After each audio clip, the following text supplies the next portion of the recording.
Você crê que Jesus tem um plano para a tua vida, um plano de salvação, de libertação? Então não passe esse vídeo não. Jesus tem uma palavra poderosa e o nosso tema é o seguinte: a escravidão esquecida, como o pecado roubou a sua humanidade e o diabo automaticamente se tornou seu senhor.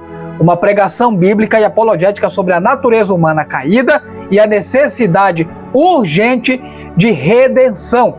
Os padres não estão pregando a respeito disso e muitos pastores e pregadores estão calados, silenciados, não estão pregando esta verdade.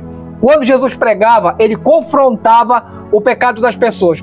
Muitas pessoas se rendiam a Jesus, mas muitas pessoas não gostavam da sua pregação. Talvez você não vá gostar da minha pregação. E eu não tenho a intenção que você goste de mim, mas que você abra o teu coração para a verdade. Olha só, o mistério da insatisfação humana. O que você vai ver hoje aqui é uma palavra que muitos escondem de você. Muitos vão pregar para você uma bênção, vão pregar para você uma profecia, vão revelar algo para você, vão pregar um evangelho superficial.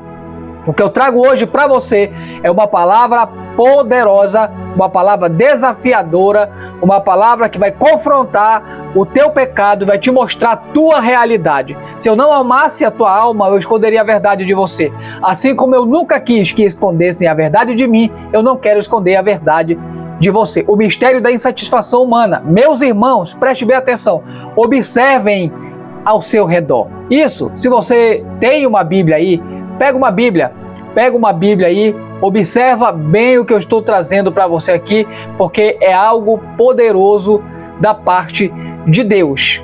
Preste bem atenção.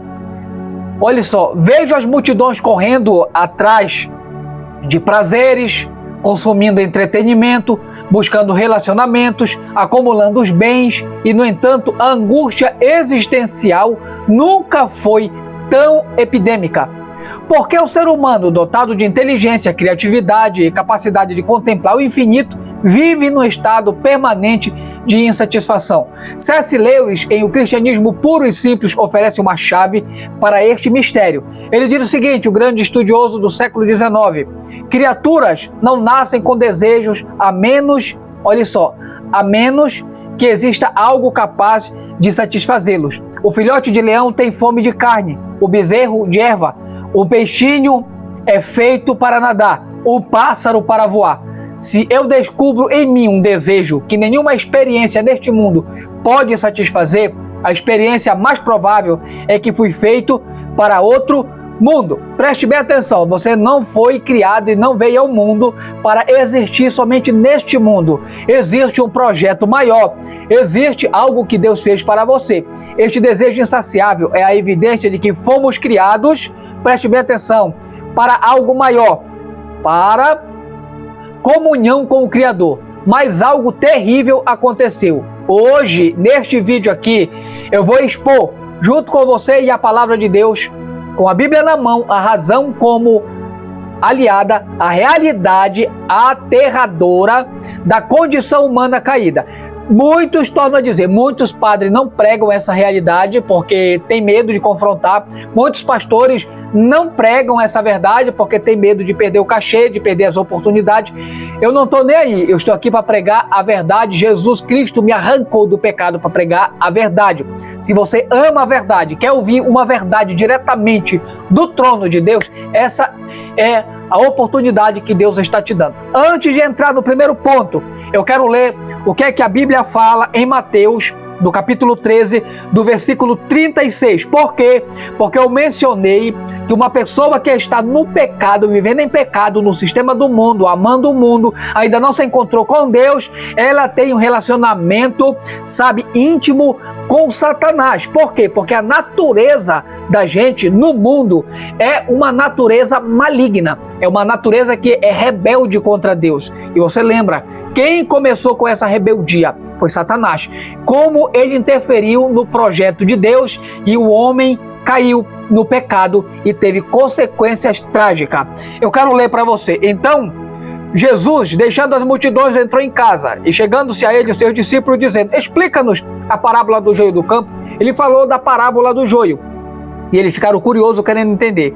E ele respondendo disse: o que semeia boa semente é o filho do homem. O campo é o mundo. A boa semente são os filhos do reino. Os joios são os filhos do maligno. Preste bem atenção. Existem os filhos do maligno. Quem falou isso? Jesus Cristo, no Evangelho de Mateus, capítulo 13. Ele fala no versículo 38 que existem os filhos do maligno, eles são conhecidos como joios. Eles estão no mundo e alguns deles estão até no meio da igreja.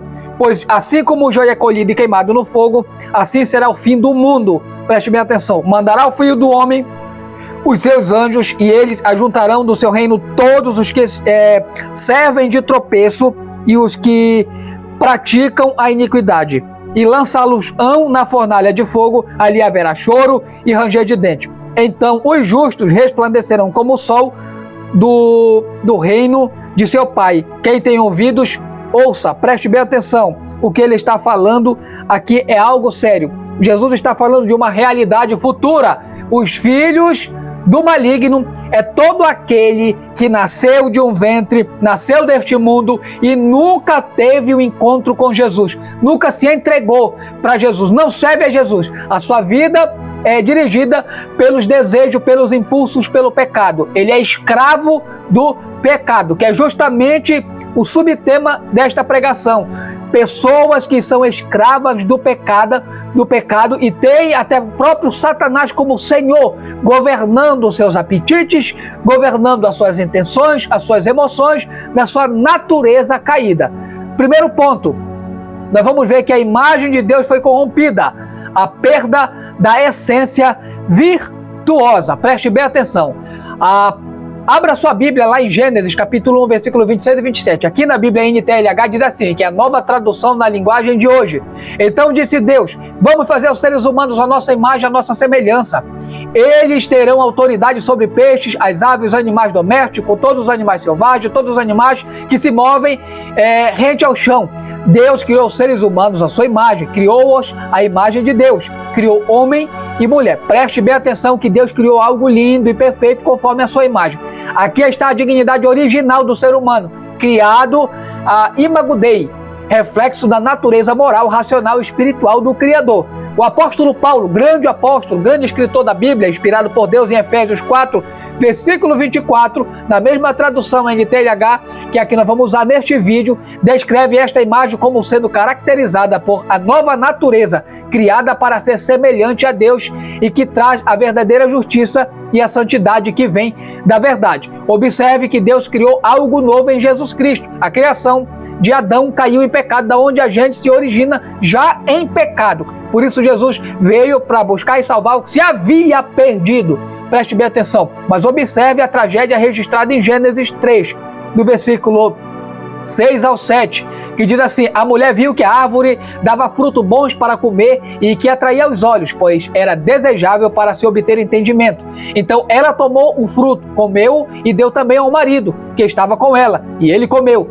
Nesse mesmo momento os olhos dos dois se abriram e eles perceberam que estavam nus. O argumento apologético de Alvin Plantinga é o seguinte, grande estudioso filósofo, o filósofo cristão Alvin Plantinga, em sua defesa do livre-arbítrio, ele diz que ele fala que ali, que demonstra que Deus, ele não poderia criar seres moralmente livres que inevitavelmente escolhesse o bem, pois isso seria uma contradição lógica. Deus pode criar criaturas livres, mas não pode causar ou determinar que elas façam apenas o que é certo. Pois se ele fizer isso, então elas não serão significativamente livres. Então, nesse caso, elas não fazem o que é certo livremente.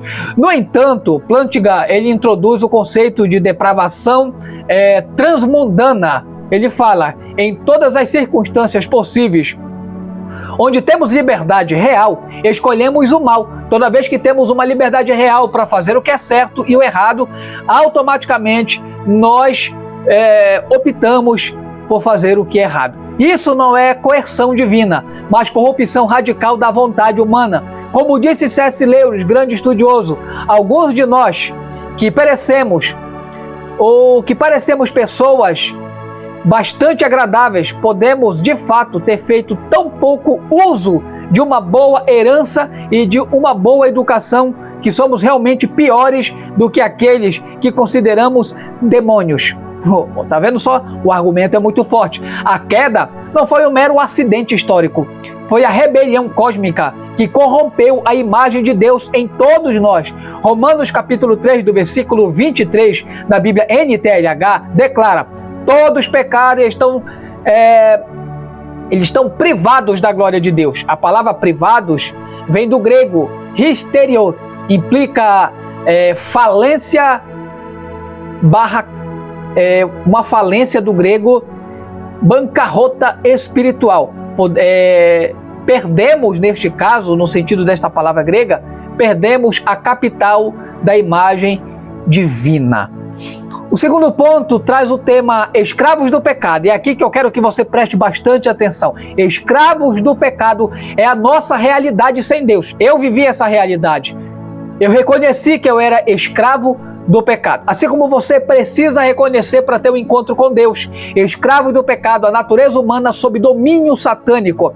É aí, devido a essa queda humana, que Satanás manipula a nossa natureza. É aí que os nossos impulsos estão sob o domínio satânico. Por isso precisamos de Jesus. Você acha que Jesus morreu simplesmente porque ele quis expressar um amor? Não, ele expressou um amor por algo lógico. Nós tínhamos morrido, estávamos mortos em pecados. Agora, meus irmãos, chegamos ao coração desta mensagem.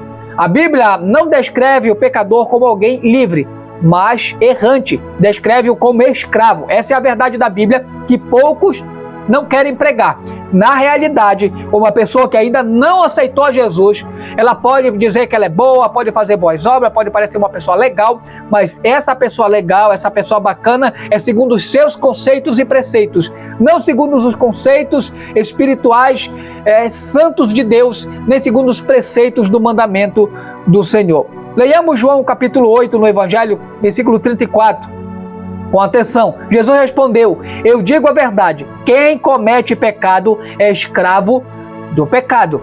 Este cometer pecado está sobre um domínio ou força espiritual sem a ajuda ou sem, o Espírito Santo na vida. Esta pessoa, ela comete pecado porque ela ainda não teve um encontro com Deus. Ela vive pecando. Leiamos isso lá em João 8, verso 34. Jesus respondeu: eu digo a verdade, quem comete pecado é escravo do pecado. Toda vez que a gente peca, nós nos tornamos automaticamente escravo, alguém que está sobre o domínio. É por isso que quando a gente peca, não pecamos uma única vez.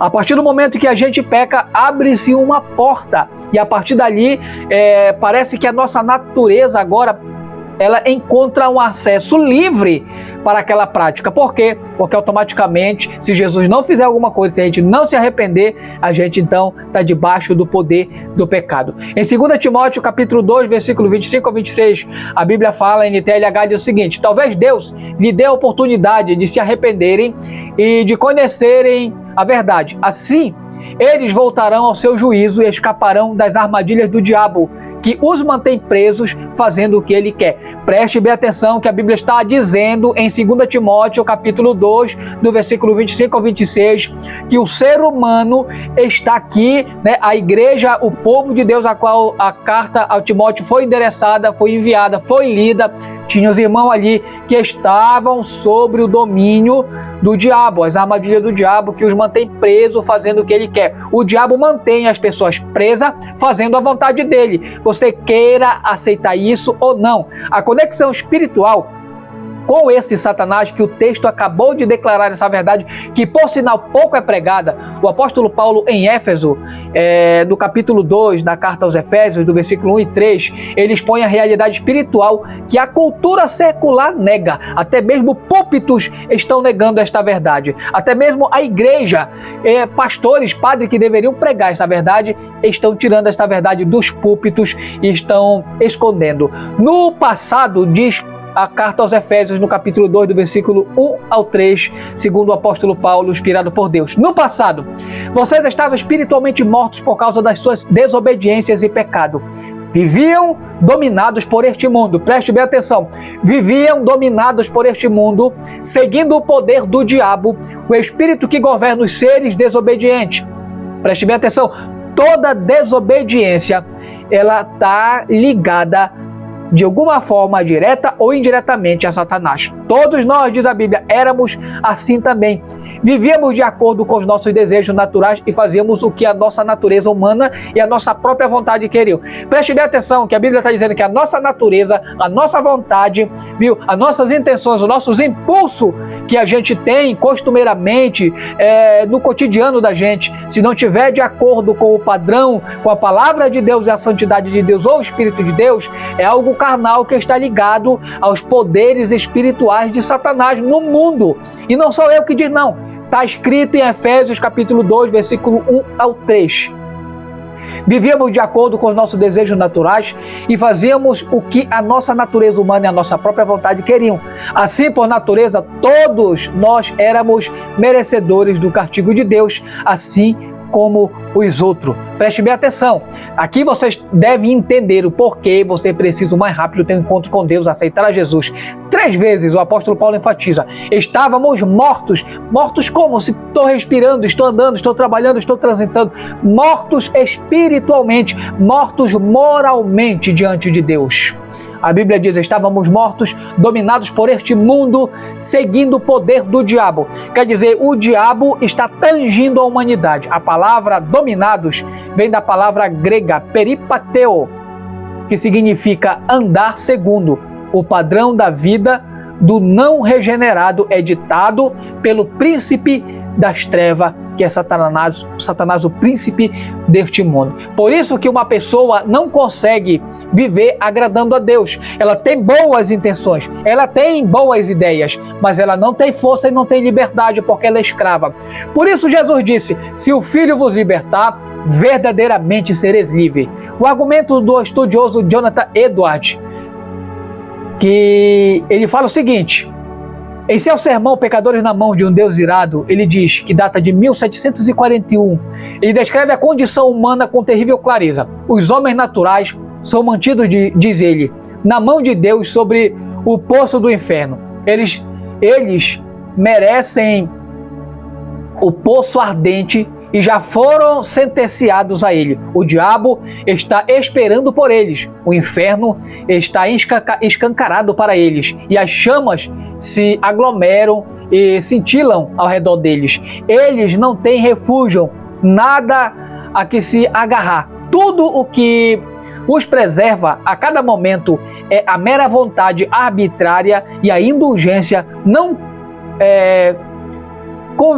convertida, não abrigada de um Deus enfurecido.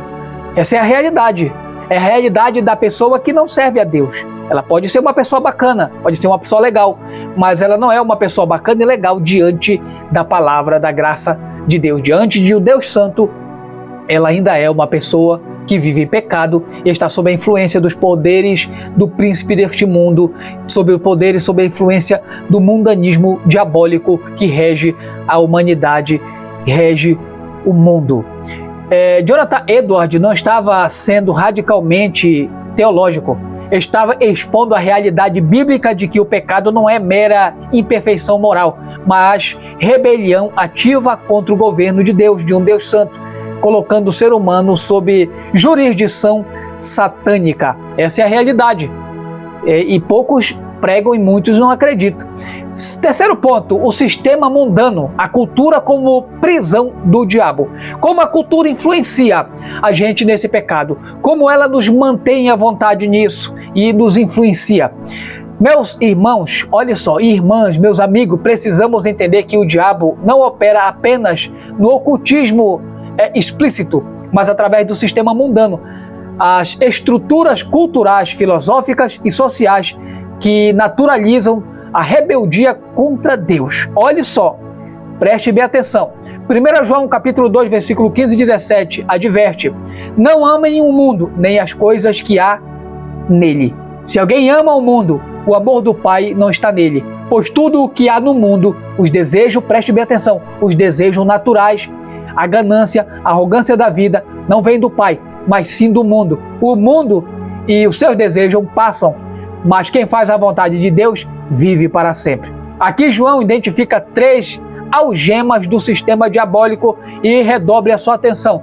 3 algemas do sistema diabólico. Desejos naturais são do grego epitomia, tes sarko, a concupiscência da carne. Segundo, ganância, epitomia ton oftalmon, a cobiça dos olhos. Terceiro, arrogância da vida, que vem da palavra grega alazoneia toubio, a ostentação existencial da vida. Esses 3 pontos revelam, que isso se tornou armadilha para a humanidade. Algemas na mão do povo, algema nos pés, na alma, por isso a alma está presa. O argumento de Ravi Zacarias, mesmo uma pessoa sendo uma pessoa legal, bacana, uma pessoa top, ela está algemada nesses princípios. E isso é tudo para Satanás. Isso é tudo para o sistema mundano, corrompido do diabo, do príncipe das trevas. Para ele basta. Mesmo você sendo uma pessoa bacana, mas não sendo uma pessoa, perdoada, transformada, convertida por Jesus, para ele já basta. O falecido apologeta Ravi Zacarias frequentemente argumentava que o ateísmo moral não se sustenta. Se não há Deus, não há base objetiva para a moralidade. Tudo se reduz a preferências evolutivas e convenções sociais. Ravi Zacarias insistia: você não pode ter moralidade sem moral absoluta, e não pode ter moral absoluta sem um Deus absoluto. Quando a cultura rejeita Deus, não se torna amoral, torna-se imoral sob nova justificativa. O politicamente correto, o meu corpo, minhas regras, o viva e deixe viver, tudo isso são variações da mesma mente antiga, que é a seguinte: seremos como Deus, conhecedores do bem e do mal, como argumentou a serpente para Eva. Esse mesmo pensamento agora está inculcado, que era antes algo que estava na serpente, em Satanás, agora está na mente da humanidade. Romanos, capítulo de número 1, versículo 21 ao 25, descreve o processo de escravização cultural e diz o seguinte: pois embora conhecessem a Deus, não glorificaram como Deus, nem lhe deram graças. Pelo contrário, ficaram pensando em coisas sem sentido, e o seu coração insensato ficou cheio de escuridão.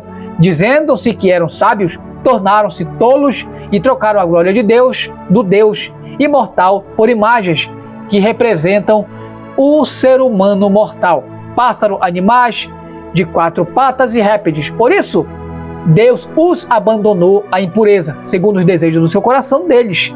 Eles trocaram a verdade de Deus pela mentira, adoraram e serviram a criatura em lugar do Criador, que deve ser louvado para sempre. Amém. Observem a progressão, conhecimento de Deus, que mais ingratidão, mais racionalização, troca de verdade pela mentira, adoração da criatura, escravidão dos desejos. Este é o processo e o padrão de toda a cultura que se afasta de Deus. Então a cultura tem grande influência e nós vivemos debaixo de uma cultura que está regida por Satanás, pelo aquele pensamento que esteve lá em Gênesis na queda, como nós sabemos. Quarto ponto, a impossibilidade de autorredenção. Por que não posso me salvar? A fraqueza total do ser humano. Por que não posso salvar a minha própria vida? Aqui tratamos do território da depravação total. Não que o ser humano seja tão mau quanto pode ser, mas que o pecado afeta todas as faculdades, incluindo a vontade, impedindo a autosalvação. Jeremias, do capítulo 13, do versículo 23, pergunta retoricamente: será que um etíope pode mudar a cor da pele? Ou um leopardo pode mudar as suas manchas? Do mesmo modo, vocês não podem fazer o bem, pois estão acostumados a fazer o mal. Olha a realidade do ser humano. Romanos capítulo 8, versículo 7 ao 8, diz assim, e ainda mais explícito, ele diz, a natureza humana controlada pelo pecado é inimiga de Deus, porque não obedece à lei de Deus e de fato não pode obedecer. Portanto, aqueles que vivem de acordo com a natureza humana não podem agradar a Deus. Muitos pregadores querem suavizar o pecado para vocês e não mencionam que vocês têm pecado, que estão vivendo em pecado, precisam ser libertos, transformados. Vocês têm vaidade, vocês têm vícios, vocês têm podridão escondida, pecado escondido que nunca foi retratado com Deus. E a verdade é essa, a palavra não pode, o dinatai do grego indica impossibilidade moral. Não é mera dificuldade, mas incapacidade radical. O argumento do grande e saudoso Norman Geisler, ele diz o seguinte, ele fala e ele argumenta que a fé não examinada não vale a pena ser crida. Ele desenvolve uma apologética clássica que demonstra, primeiro, a verdade é objetiva e conhecível. Segundo, Deus existe. Terceiro, os milagres são possíveis. E quarto, a Bíblia é confiável. Quinto, Jesus é Deus. E sexto, Jesus ressuscitou. E sétimo, Jesus é o único caminho. Norman Geisler insiste que o ser humano sem revelação divina está em estado de epistemologia falha. Não consegue conhecer a verdade espiritual sem a iluminação do Espírito Santo. Como disse Jesus no Evangelho de João 6, verso 44, ninguém pode vir a mim se o Pai que me enviou não o atrair. Então é isso que Deus está fazendo. E o argumento do grande J.P. Moreland, ele fala o seguinte, o filósofo J.P. Moreland fala o seguinte, ele demonstra que o naturalismo filosófico não consegue fundamentar a dignidade humana, a moralidade objetiva ou o livre-arbítrio. Se somos apenas matéria em movimento, determinado por leis físicas, então, primeiro, não há um eu real. Então seria uma ilusão neurocientífica. Não há responsabilidade moral, ou seja, determinismo casual. Terceiro, não há propósito último, ou seja, um acaso cego. A existência de consciência, intencionalidade e valores morais reais aponta para uma realidade transcendente, mas o coração humano caído suprime esta verdade. Quinto, a justiça de Deus e a necessidade do juízo. Meus irmãos, meus amigos, devemos falar sobre o aspecto mais difícil desta mensagem, que é o inferno. O inferno não é a injustiça de Deus, mas a consequência justa da rebeldia humana. Romanos capítulo 6, versículo 23 declara, pois o salário do pecado é a morte, mas o presente gratuito de Deus é a vida eterna. Mas não é simples assim, é em Cristo Jesus, nosso Senhor. Ou seja, uma pessoa que diz que tem Deus na vida, no coração, e não serve a Jesus, não deixou os prazeres do mundo, não se arrependeu, não renunciou, não veio para a igreja, não veio para o evangelho, não serve, não adora, viu? Não louva, não renuncia, não abandonou o mundo, não serve a Jesus, ela não tem a vida com Deus. A palavra salário é opsinoia do grego, refere-se à paga de um soldado. O pecado paga exatamente o que merece. Separação de Deus, que é a fonte de toda a vida, beleza e alegria, que é o que nós precisamos constantemente e diariamente. 2 Tessalonicenses, capítulo de número 1, versículo 8 e 9 na Bíblia, NTLH, descreve: Ele castigará com fogo os que não conhecem a Deus e os que não obedecem ao Evangelho de nosso Senhor Jesus Cristo. Esses sofrerão a pena de destruição eterna, afastados da presença do Senhor e da sua gloriosa força. Aqui em 2 Tessalonicenses você pode entender o tamanho da gravidade de que é não servir a Deus, não ter uma vida com Deus, não ter o nome escrito no livro da vida.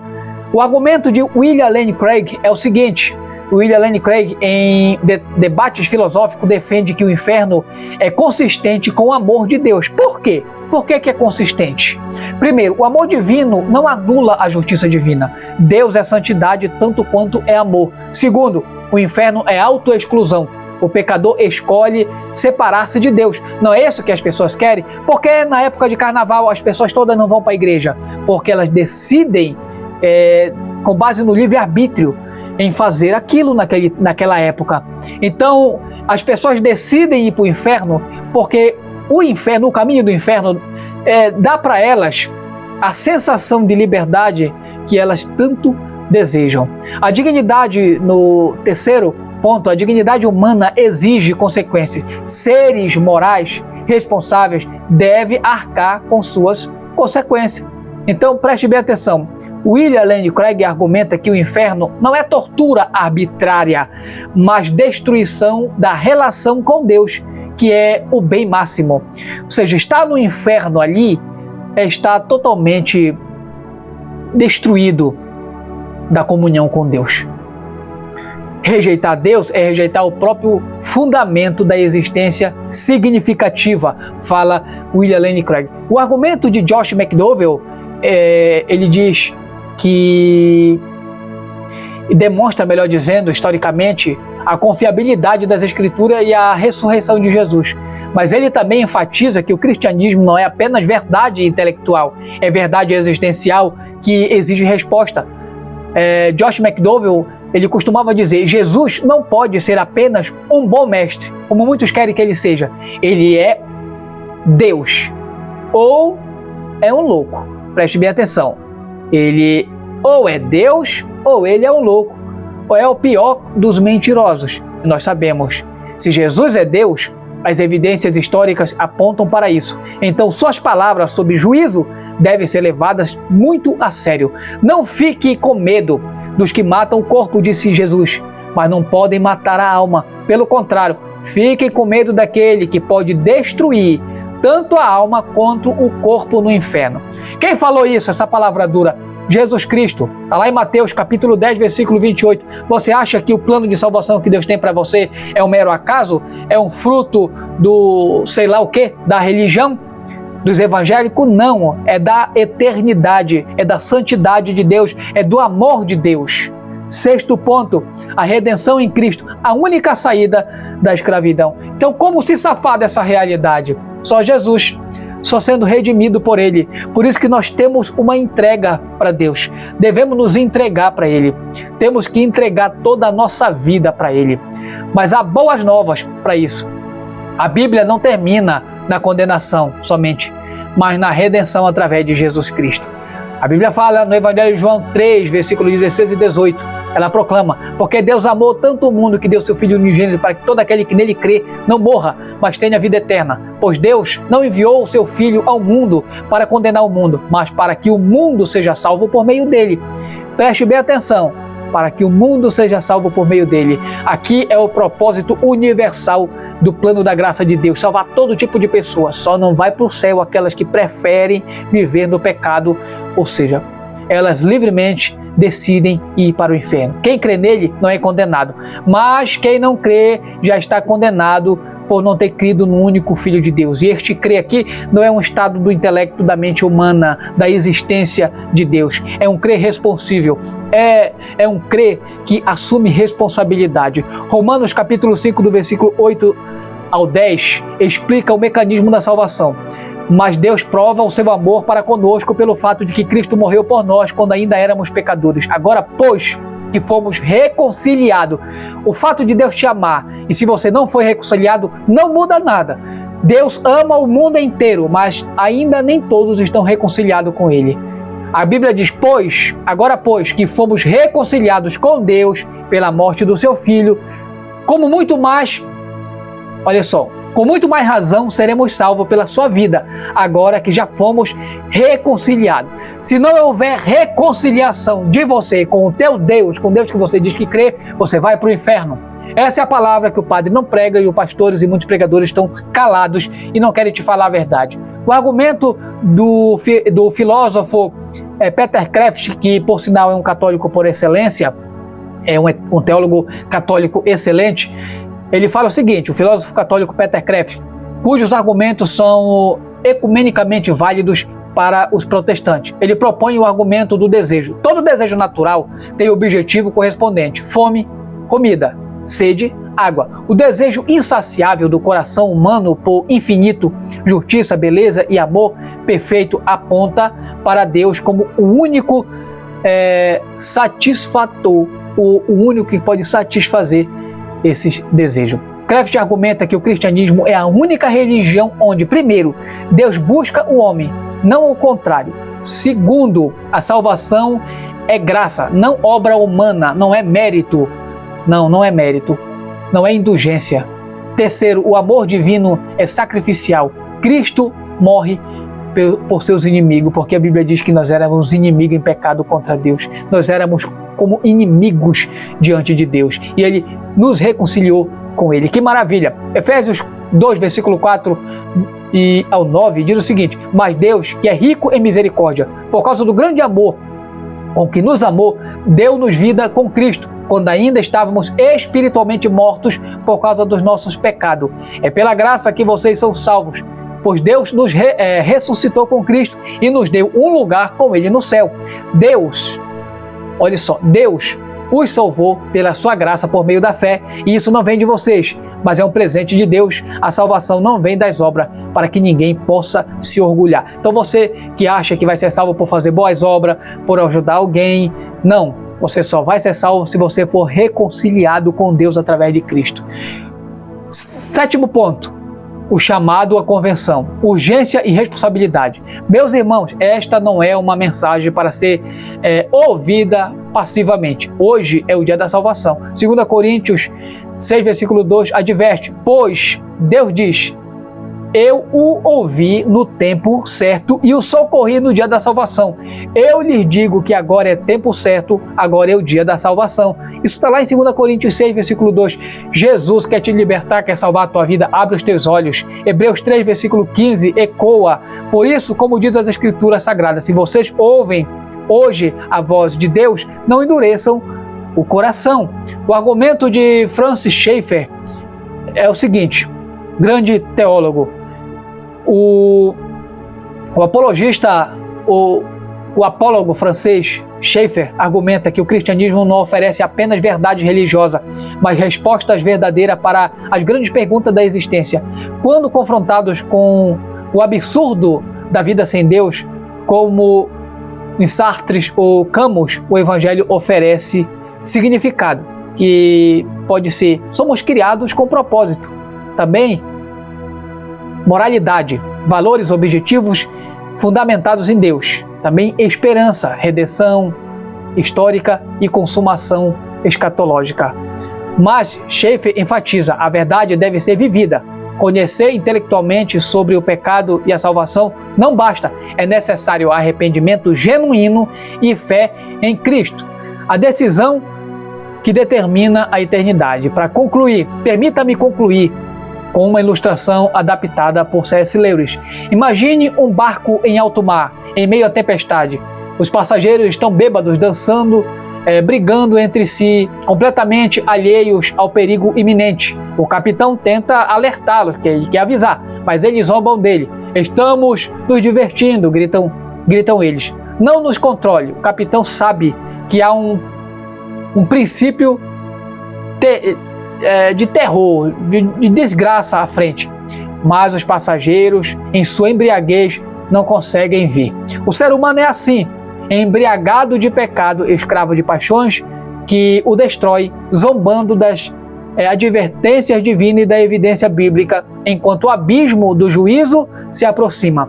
Mas há uma diferença na analogia. O capitão já pagou o preço do resgate. Cristo já morreu na cruz para que os escravos do pecado se tornem filhos de Deus. Isso é possível em Jesus, graças a Deus. E mesmo sendo escravo, peso, Jesus paga o preço e liberta, tira da mão do diabo, do poder de Satanás, do poder do pecado e do mundo. Romanos 10, versículo 9 e 13, ele promete: se você disser com a sua boca, Jesus é o Senhor, e o seu coração crê que Deus o ressuscitou, você será salvo. Preste atenção, você será, ainda não é. Porque esse crer requer compromisso.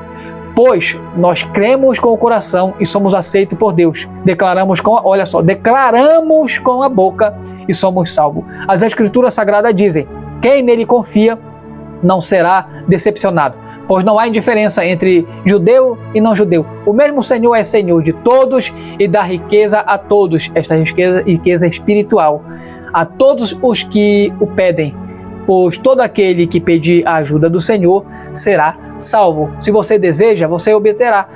A decisão é sua hoje.